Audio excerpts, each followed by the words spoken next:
Hello guys! Welcome to my YouTube channel. So, ito palang video to ay mga pagkain pala na nadala ko galing Philippines papuntang Amerika. So, hindi ko alam kung allowed siya dalhin pero natagalan kasi ako sa immigration. Mga 3 hours ako doon. Kaya siguro wala nang time yung custom na i-check yung isa-isa yung mga luggage. So, nadala ko siya dito sa Amerika. So, if you like this video, please like and subscribe to my YouTube channel. So, ang first pala na dala ko ay nakadala ko ng biscuit. I think okay lang naman basta biscuit, di ba? Wala naman siyang hindi naman siya seeds. Biscuit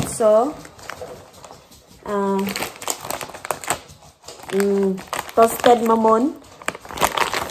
And then magic sarap. And then Nescafe Classic, yung stick, kasi favorite ko ni Guapo. And then, original coffee, kasi gusto ng kapatid niya ng kape na nasa sachet. So, dinalhan ko siya. And then, mga odong. Ewan ko kung alam nyo tong odong, kasi sa Bisaya, masarap to pag malamig. Masarap to sa sabawan. Kahit anong pwede isda, manok, baboy, pwede to sa udong. Tapos lagyan nyo ng gulay. Sobrang sarap nito. Perfect to sa malamig na panahon. Higop-higop lang ng sabaw. And then miswa. Para din siyang udong pero medyo thin yung kanyang noodles. Pero sobrang sarap nito eh. At saka another biscotso. And then madaming odong. Good for 2 years na to, guys. Kasi hindi natin alam kailan tayo makauwi. And then tatlong pack ng pancit canton. Tatlo lang yung dinala ko kasi natakot kasi ako baka bawal. So, in case na i-confiscate, hindi masyadong masakit sa dibdib, di ba? Kung marami yung dala mo, di ba? Kapag ma-confiscate, tapos marami kang dala, sobrang sakit sa dibdib. Pero pag tatlong piraso lang, tapos na-confiscate, okay lang. Pero sana dinamihan ko kasi nakalusot sa, postcom. Hindi na siya chinek. So, tatlong piraso ng pancit canton. Another pancit canton. Chili mansi flavor. Ito pala calamansi flavor pala to. Medyo malaki siya. This one is kasalo pack. Ito, tatlong piraso din ng pancit canton. Chili mansi. Favorite ko to. At saka Indomie. Pagbansang pagkain ng mga OFW. Meron ako ditong hindi spicy. Dalawa lang yung dinala ko. Tsaka meron akong spicy. Dalawa lang din. Dalawang piraso lang. And then, nagdala ako ng cream silk. Dalawang piraso. Ang isa ginamit ko na. Tapos, nagdala ako ng Gaina Pro na feminine wash kasi favorite ko to. And then, bumili ako nito 5 piraso. Tapos yung isa ang malaki. Kasi favorite ko tong gamitin. At saka, ito, feeling fresh na tawas. Para sa kilikili pala to, guys. Sobrang gusto ko din to gamitin. Talagang hiyang ako dito. 5 piraso binili ko. Kasi good for 2 years nga. Sana umabot ng 2 years. And then nakadala ako ng tinapa. So, sarap nito sa odong. Yung tinapa. Perfect to sa odong. Odong, and then tinapa, or miswa. Nasaan na yung miswa? Basta perfect yan sa malalamig na panahon. Perfect tong sardinas, tsaka odong. Sa mga Bisaya, makarelate niyan. Tapos, 5 piraso ng, corned beef na holiday brand. Kasi favorite ko rin to. Holiday na brand. Yan. And then, nakadala pala ako ng haplas. efficacent. Okay.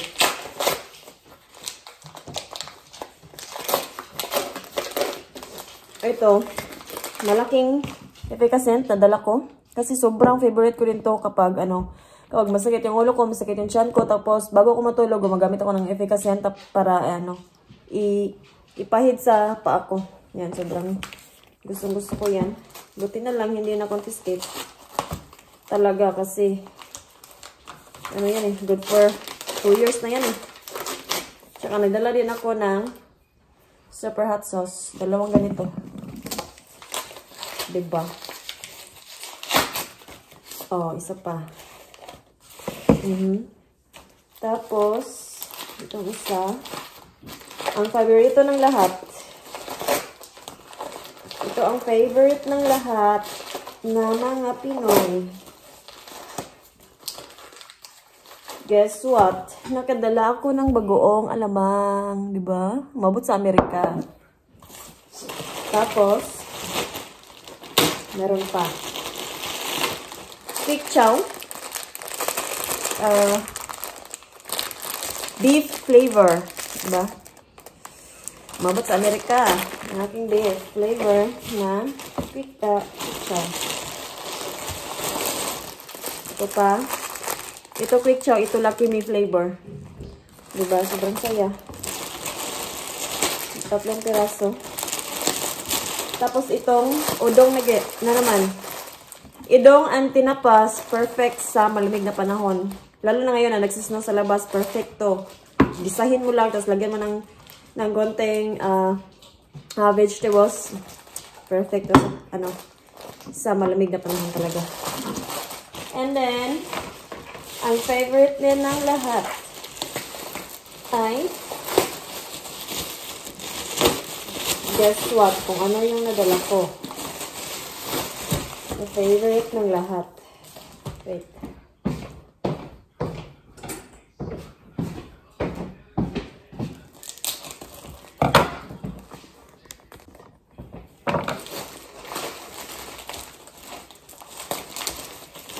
Binalot ko siya ng mabuti guys para hindi mangamoy. Tapos para safe ba.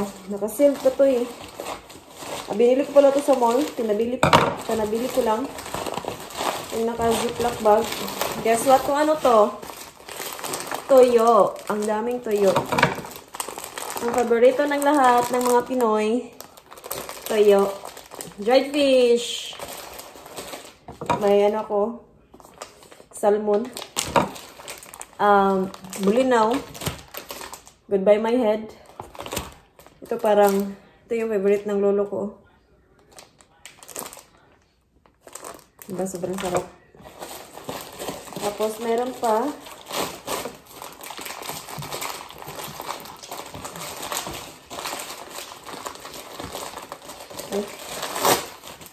Binalot ko talaga siya ng mabuti. Tinape ko. Tapos, nilagay ko sa newspaper. Then, tinape. And nilagay ko sa black na cellophane. Tapos, tinape ko na naman. Para safe tayo. At ewan ko kung siguro naamoy ko ng ng mga aso dun sa doon ng airport sa custom. Pero hindi naman ako tinanong anong laman. Bulad na pinikas. Diba? Ito yung mga nadala ko. I'm so happy kasi nadala ko sila. God, pang 2 years ko na to.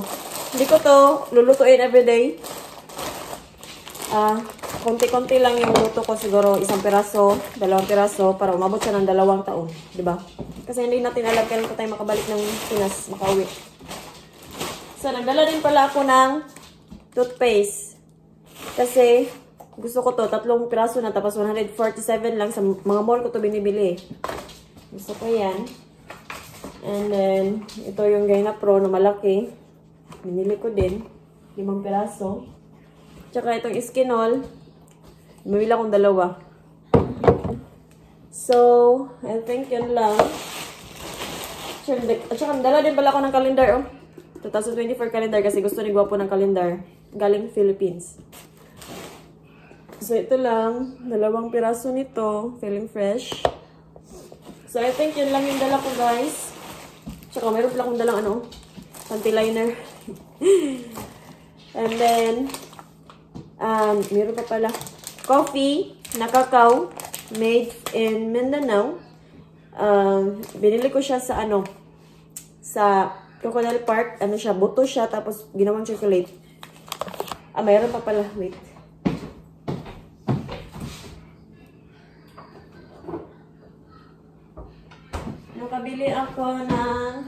Nakadala ako ng chili garlic oil. Masarap to. As in. Wait. Meron pa.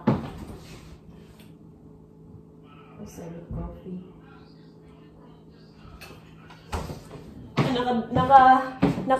Nakadala din pala ako ng Savet coffee. Na paborito ni Guapo pero hindi ko alam saan yan nilagay.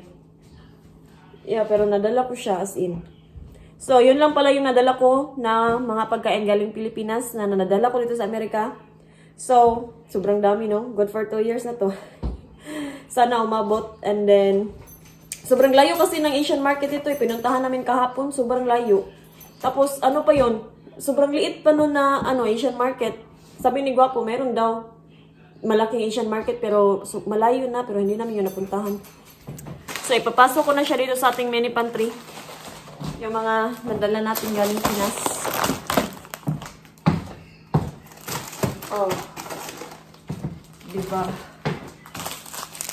Sobrang saya.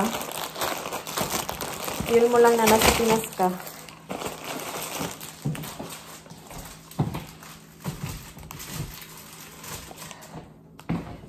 Dapat pala dinamihan ko ng miswa. Sarap to.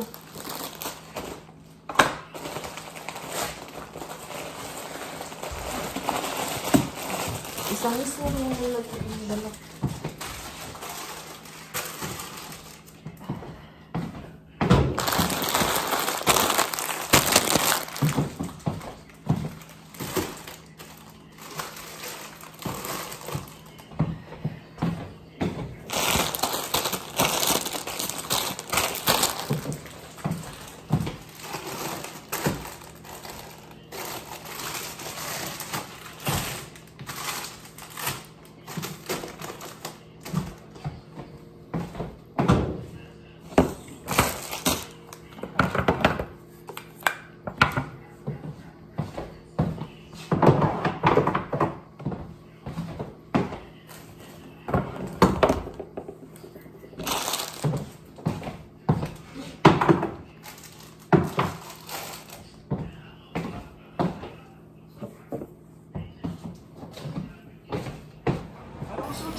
So guys, nakadala din pala ako ng lumpia wrapper, yung fresh galing sa Pilipinas.